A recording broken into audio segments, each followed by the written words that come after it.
Ben voilà les amis, c'est le retour de la Ligue des Champions et moi j'ai envie de dire que le Barça n'a pas les droits de nous faire chier demain. Voilà les amis, le Barça n'a pas les droits de nous faire chier demain. Parce que les gars, au point où on en est là maintenant, on n'a pas les droits de rigoler à personne. On n'a pas les droits de rigoler à personne les amis. Parce que demain, ce sera en fait dans le 7e match du Barça dans cette phase de groupe de Ligue des Champions. Pourtant les amis, la place du Barça dans le top 8 est toujours incertaine. Jusqu'à maintenant, le Barça ne sait pas s'il va terminer dans le top 8 ou pas, parce que les gars, ça dépend plus du Barça. La place du Barça dans le top 8 ne dépend plus en fait des résultats du Barça durant les 2 matchs restants. Le Barça peut toujours gagner ces 2 matchs restants et ne pas terminer dans le top 8. C'est ça qui est tout simplement pas croyable les amis. Pourtant, lors du tirage au sort, on était tous d'accord que, alors il y a beaucoup d'entre nous, les fans du Barça, qui disaient que s'il y a bien une équipe en QP barrant le Barça dans cette phase du groupe, c'est bien une équipe comme le Paris Saint-Germain. À part le Paris Saint-Germain les amis, basant sur ce qui s'est passé la saison dernière, basant sur la façon dont le Barça avait terminé la saison dernière, on était tous confiants. On était tous extrêmement confiants, disant que s'il y a bien une équipe en QP barrant le Barça dans cette phase du groupe en Ligue des Champions après le tirage au sort, on disait presque tous que c'était en fait dans le Paris Saint-Germain.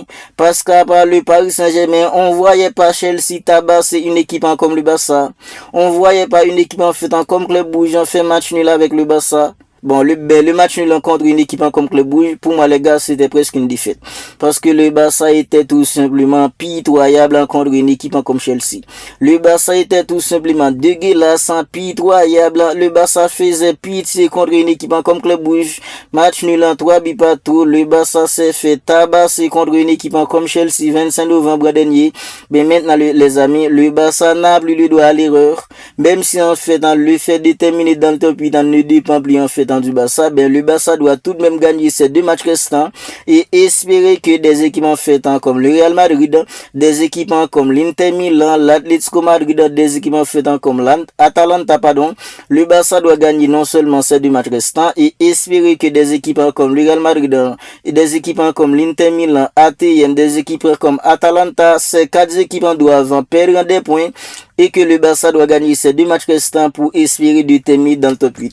Mais si une équipe comme le Real Madrid qui a 12 points, le Barça en fait à 10 points, des équipes comme le Real Madrid en fait et l'Atlético Madrid, l'Inter Milan, toutes ces équipes à 12 points de longueur d'avance sur le Barça, ben si une équipe comme le Real Madrid perd des points, si une équipe comme l'Inter Milan perd des points, ATM perd des points et que le Barça gagne en ces 2 matchs restants, le Barça peut espérer de terminer dans le top 8. Voilà pourquoi je vous dis que les amis, en fait, en terminé dans le top 8, à présent, ça dépend plus du Barça. Depuis que le Barça avait brillé en fait en 16 jokers contre une équipe comme Club Brugge, un match nul en 3 buts partout, contre une équipe comme Chelsea, le Barça était tout simplement pitoyable. Mais je suis là un mec en fait comme Ronald Araujo qui est tout simplement un infiltré. Il s'était débrouillé en fait pour recopier d'un carton rouge de très tôt. Le Barça était tout simplement incapable de tenir le rythme contre une équipe comme Chelsea. Mais les amis, depuis là, terminé dans le top 8, ça dépend plus du Barça, ça dépend plus maintenant du Barça. Des équipes comme l'Inter Milan, l'Atlético, le Real Madrid, Atalanta, toutes ces équipes doivent perdre des points et que le Barça doit gagner en fait dans ces 2 matchs restants pour que le Barça puisse espérer de terminer en fait dans le top 8. Mais demain contre une équipe en fait comme Slavia Praga, comme je disais, le Barça en fait n'a pas les droits à l'erreur. Même si les gars, ça va être très compliqué pour des équipes en fait comme le Real Madrid, l'Inter Milan, ATN, des équipes comme Atalanta, ça va être très compliqué pour eux de perdre des points. Mais les amis, le Barça doit se débrouiller en fait pour gagner ces 2 matchs restants. Demain, c'est contre une équipe en fait comme Slavia Praga. Slavia Praga, c'est une équipe qui est tout simplement en galère dans cette phase du groupe de Ligue des Champions. Parce que les gars, c'est déjà en fait 6 matchs à jouer pour une équipe en fait comme Slavia Praga, c'est 0 victoire. Et je sais que demain les gars, ils peuvent tout simplement se débrouiller contre une équipe comme le Barça pour obtenir en fait un match nul. Parce que les gars, c'est comme ça. Des joueurs qui sont tout simplement catastrophiques, des joueurs qui passent en fait un nombre de matchs incalculable sans marquer. Ben contre le Barça est réputé en fait pour relancer des équipes. Le Barça est réputé en fait pour relancer des joueurs qui sont tout simplement catastrophiques. Voilà pourquoi je vous dis que les gars, même si une équipe comme Slavia Praga, c'est une équipe qui est tout simplement en galère, ben demain contre le Barça, on peut voir qu'en fait une équipe comme Slavia Praga, ça se met en fait comme le Real Madrid de 2014 chose en 2018, puis les gars ont fait un gagner contre le Barça demain. Mais les gars, voilà pourquoi je vous dis que demain, le Barça n'a pas le droit de rigoler. On n'a pas le droit de rigoler maintenant. On n'a plus le droit de rigoler. Le Barça n'a pas le droit à l'erreur. Parce que les gars, il y a une bonne nouvelle. Rafinha qui avait loupé le match en dimanche contre une équipe comme la Real Sociedad. Ben, on nous dit que Rafinha, il a reçu le feu en fait médical pour affronter une équipe comme Slavia Praga demain. À mon avis, les amis, ça, c'est une bonne nouvelle. C'est une bonne nouvelle, les amis. Parce que regardez, les amis, à chaque fois que Rafinha, il est pas là, le Barça s'est fait tabasser. À chaque fois que Rafinha, il est blessé, le Barça s'est fait tabasser. Au début de la saison, Rafinha, il était pas là. Une équipe comme le Paris Saint-Germain nous a tapé. Une équipe en fait comme FC Séville nous a tabassé 4-1. Une équipe en fait comme Chelsea nous a tabassé. Même si Rafinha, il était entré en toute fin de match. Mais les amis, lorsque Rafinha, il était de retour, le Barça a gagné tous ses matchs. Dimanche, Rafinha, il est pas là, ben le Barça s'est fait taper. C'est tout simplement une dinguerie, les amis. Voilà pourquoi je vous dis que le retour de Rafinha, c'est une bonne nouvelle. C'est une bonne nouvelle le retour de Rafinha, les amis, parce que à chaque fois que Rafinha il est pas là, le Barça s'est fait battre. Quand Rafinha il est là, ben le Barça gagne tout le temps. Voilà. Quand Rafinha il est pas là, le Barça s'est fait taper. Ben quand Rafinha il est là, le Barça gagne tout le temps. Voilà pourquoi je vous dis que le retour de Rafinha qui a réussi en fait dans le feu médical pour être en prêt demain, c'est tout simplement une excellente nouvelle. Mais sur cela, il y aura pas Lamine. Il y aura pas Lamine parce que Lamine, il avait écopé en fait d'un carton jaune contre une équipe comme Chelsea. Mais les amis, Lamine, il sera suspendu demain. Il sera pas là. Du coup, ce sera en fait un Rooney Badji. Rooney Badji, les gars, à chaque fois qu'il a eu en fait du temps de jeu, il nous a montré qu'il est capable de faire des choses sur le côté en fait de Lamine. Mais Lamine, il est pas là. C'est Slavia Praga, une équipe qui est en galère.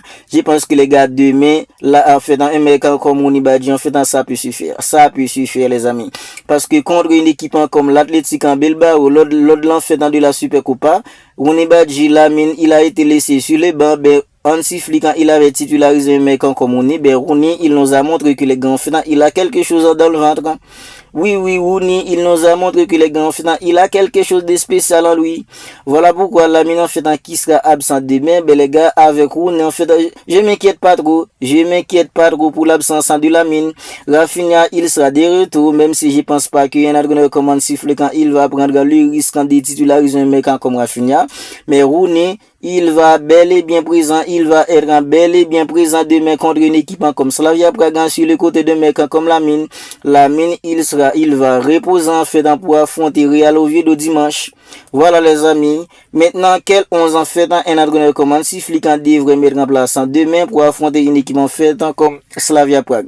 Mais dans le but, c'est Juan Garcia. Ben, Ronald Araujo, les amis, je pense que demain, ce sera en fait dans le moment idéal pour le relancer.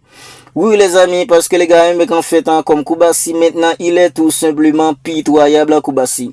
Même si en fait il n'y a pas beaucoup de monde qui parle du niveau de Koubassi, bien si on se base sur la méritocratie maintenant, Koubassi il mérite pas de jouer les amis.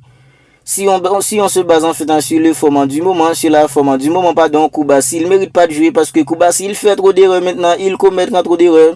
Lui, mec en fait, comme Koundé, il commet trop d'erreurs. La défaite contre une équipe comme la Real Sociedad d'un dimanche, même si les amis, c'était plutôt de la malchance, mais les amis, une équipe en fait, des mecs en fait comme Jules Koundé, des mecs comme Koubassi, ils ont commis en fait trop d'erreurs contre une équipe comme la Real Sociedad et ça date pas lors du match contre la Real Sociedad. C'est quelque chose qu'ils font tout le temps, les erreurs, mais en fait comme Koubassi et Jules Koundé. Mais demain, dans le but en fait, c'est Juan Garcia. Dans l'accent de la défense, les amis, je pense que un mec en fait comme Gérard Martin, accompagné en fait de Ronald Araujo, sera la charnière idéale pour le Barça demain. Parce que les gars, le Barça aura besoin de mecs comme Ronald Araujo. Je pense que demain, ce sera le moment idéal en fait pour le relancer. Ben, le côté gauche, c'est un mec en fait comme Alejandro Balde. Le côté droit, c'est un mec en fait comme Jules Koundé. Parce que les gars, un mec comme Cancelo, il est pas encore inscrit pour la Ligue des Champions. Ce sera en fait en février, il sera inscrit. Ben, du coup, les gars, en fait dans les deux côtés, c'est en fait Alejandro Balde accompagné en fait dans des Jules Koundé à droite, Alejandro Balde en fait à gauche, l'accent défensif, Araujo accompagné en fait de Gérard Martin, puis les gars au milieu, un mec en fait comme Pedri accompagné en fait de Frenkie de Jong, puis un mec en fait comme Fermin Lopez, puis devant les amis, c'est un mec en fait comme Lewandowski, parce que Ferran Torres, il est absent, il va passer 10 jours sans jouer. Lewandowski qui a la printemps de l'attaque, mais qu'en fait comme Mouni Badji, puis mais qu'en fait comme Marcus Rashford. En seconde mi-temps, Hansi Flick, les gars, il peut faire rentrer, mais qu'en fait comme Rafinha. Je pense que les gars, contre une équipe comme Slavia Prague, qui est tout simplement en galère, une attaque en fait accompagnée de Lewandowski, Rashford et Mouni Badji, ça peut suffire. Vous n'hésitez pas à me dire ce que vous en pensez de tout cela dans les commentaires.